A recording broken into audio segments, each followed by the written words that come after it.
Hi friends, welcome to Abiprakash channel. இன்றைக்கி நம்ம வீட்டில் வளர்க்கக்கூடாத அரளிப்பூ பற்றி பார்க்க போகிறோம். அரளிப்பூ ஏன் வளர்க்கக்கூடாதுன்றதை நான் சொல்கிறேன். ஸோ முதல்ல இதோட நன்மை தீமை பற்றி பார்க்கலாம். இது நன்மை என்ன பார்த்தீங்கன்னா, நம்ம வீட்டில் நம்ம இந்த பூ வைக்கிறதுனால நம்மளுக்கு ஒரு பாசிட்டிவ் வைப்ரேஷன் கொடுக்கும். ஸோ நெகட்டிவ் வைப்ரேஷன் இது எடுத்துகிட்டு இதோட பாசிட்டிவ் வைப்ரேஷன் கொடுக்கும்.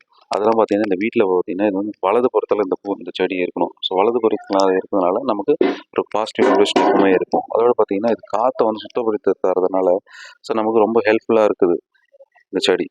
ஸோ இது பார்த்தீங்கன்னா நம்ம வீட்டில் ரொம்ப அழகை சேர்க்கும். அது இல்லாமல் நமக்கு ஒரு நன்மையும் கொடுக்கும். இந்த பூ பார்த்தீங்கன்னா இந்த பூ வீட்டில் இருக்கிறதுனால கணவன் மனைக்குள்ள பிரச்சனை சண்டை சச்சரவுலாம் இல்லாமல் இந்த பூ ஒரு நமக்கு ஒரு பாசிட்டிவ் வைப்ரேஷன் இருக்கிறதுனால இந்த பூ எல்லா வீட்லையும் ரொம்ப இருக்கிறது ரொம்ப நல்லது. இந்த பூ ஏன் வளர்க்கக்கூடாதுன்னா இந்த பூவில் 4 டைப்பில் இருக்குல்ல. ஸோ இந்த 4 டைப்பில் மஞ்சள் வெள்ளை மிகவும் கொடிய விஷம் கொண்டது. இந்த பூவும் கொஞ்சம் விஷம் கொண்டது தாங்க. இதோட இலை பார்த்தீங்கன்னா சின்ன நுனி இலை கூட எடுத்து நம்ம மென்னிடக்கூடாது. அப்படி மென்னிங்கன்னா உடனே காழி அரெஸ்ட்டுக்கு வரும். அதனால் ஹார்ட் அட்டாக் உடனே இறந்து போட்டாங்க. சமீபத்தில் கேரளா ஒரு பொண்ணு இந்த மாதிரி தான் அந்த பூவை எடுத்து சாப்பிட்டதுனால உடனே அரெஸ்ட் ஆகிட்டு உடனே இறந்துட்டாங்க. ஸோ இந்த பூ பார்த்தீங்கன்னா வீட்டில் வளர்க்குறதா இருந்தால் கொஞ்சம் ஹைட்டில் இருக்கணும் பூ.